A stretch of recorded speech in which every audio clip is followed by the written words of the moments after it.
Assalamualaikum warahmatullahi wabarakatuh. Alhamdulillah wassalatu wassalamu ala sayyidina Rasulillah Sayyidina Muhammad bin Abdullah wa ala alihi wa sahbihi wa mawalah. La haula wa la quwata illa billah. Saudaraku yang dimuliakan oleh Allah Subhanahu wa taala, kemarin kita telah membahas tentang keistimewaan bulan Ramadan.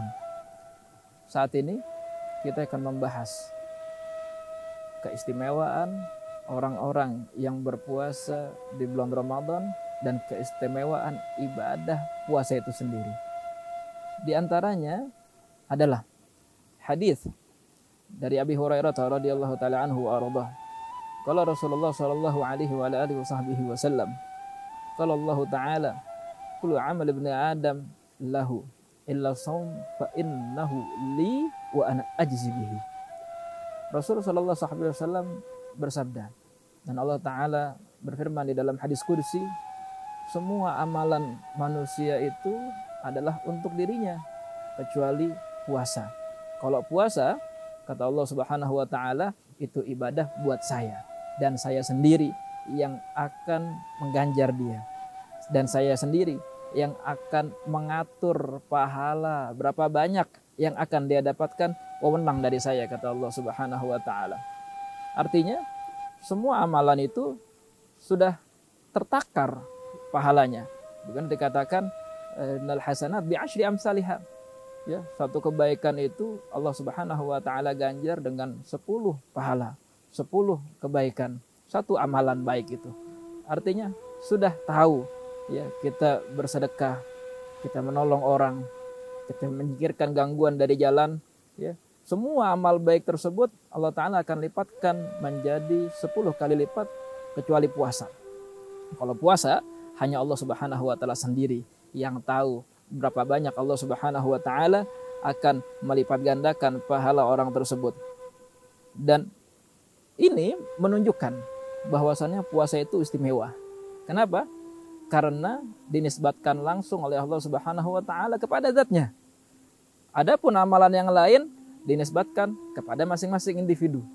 Tapi adapun puasa, Allah Subhanahu wa taala nisbatkan ibadah tersebut kepada zatnya yang mulia, kepada zatnya yang agung, sehingga itu akan berlipat pahala puasa itu ya, dari 10, 20, 70 sampai berlipat-lipat menjadi lebih banyak lagi, dan Allah taala yang mengatur ganjaran pahala bagi orang-orang yang berpuasa. Dan di bulan Ramadan yang mulia ini, bagi siapapun yang punya penyakit, kita semua punya penyakit, tapi penyakit ini lebih berbahaya.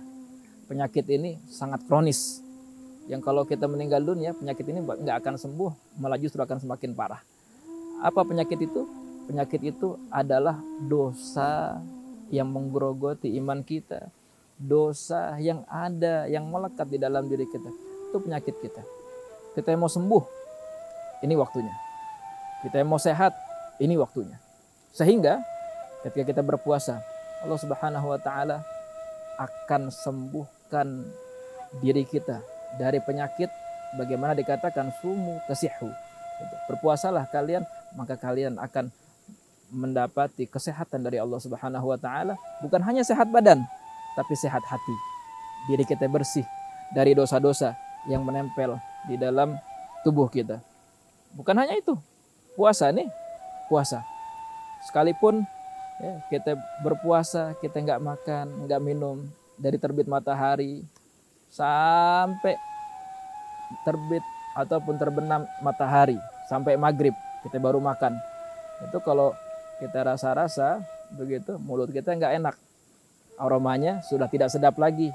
Nah, puasa ini di sisi Allah Subhanahu wa taala merubah bau busuk dari mulut kita itu ya menjadi bau yang harum seperti misik di sisi Allah Subhanahu wa taala.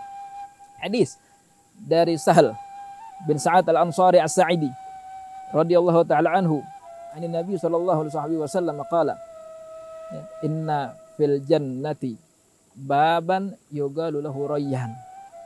Ini fadilah bagi orang yang berpuasa, dia mendapatkan akses khusus untuk masuk ke dalam surganya Allah Subhanahu wa taala. Dari hadis tadi, Nabi SAW katakan, Di surga itu ada satu pintu. Nama pintunya adalah Ar-Rayyan. Siapa yang akan masuk melalui pintu tersebut? Yadkhulu minhu shaimun. Yang akan masuk melalui pintu tersebut adalah orang-orang yang berpuasa karena Allah Subhanahu wa taala, murni karena Allah Subhanahu wa taala. Yang mana nanti orang-orang tersebut yang berpuasa di dunia, di hari kiamat dia akan masuk ke dalam surga melalui pintu Ar-Rayyan tersebut. Yang enggak ada siapapun orang yang masuk ke dalam pintu itu, melainkan ini akses khusus bagi orang-orang yang berpuasa. Begitu. Nanti dikatakan, aina shaimun, mana orang-orang yang dahulu di dunianya senang, gemar berpuasa, ayo bangun. Masuk, masuk, masuk. Ketika semuanya sudah masuk semua, itu pintu akan ditutup oleh Allah Subhanahu wa taala dan tidak akan ada lagi siapapun yang masuk melalui pintu tersebut. Ini salah satu keistimewaan berpuasa dan orang yang berpuasa karena Allah Subhanahu wa taala ya di bulan Ramadan yang mulia ini. Bukan hanya itu ayuhal ikhwan. Saudaraku yang dimuliakan oleh Allah Subhanahu wa taala. Kita nanti di hari kiamat kita tidak bisa mengandalkan amalan kita. Kita butuh dengan yang namanya syafaat. Kita butuh dengan yang namanya pertolongan. Nah, puasa ini akan menjadi penolong kita nanti di hari kiamat. Hadis dari Nabi SAW yang diriwayatkan oleh Abdullah bin Umar radhiyallahu taala anhuma wa ardahuma. Nabi SAW bersabda, "As-siyam wal Qur'an yashfa'ani lil 'abd yaumil qiyamah." Puasa dan Quran menjadi penyelamat, penolong bagi seorang hamba di hari kiamat. Ya qulu siyam, ini puasa akan mengatakan, "Rabbi mana'tuhu at-ta'am wasyarab wasyahawat fasyafi'ni fihi." Itu puasa akan ngadu sama Allah. Ya Rabb, wahai Allah, ya, saya telah melarang dia untuk makan, untuk minum, nafsu dan syahwatnya, dan dia berhasil untuk itu. Maka berikanlah saya wewenang di hari ini untuk memberikan dia pertolongan. Begitupun Al-Quran. Al-Quran juga akan menjadi syafaah bagi kita yang membacanya.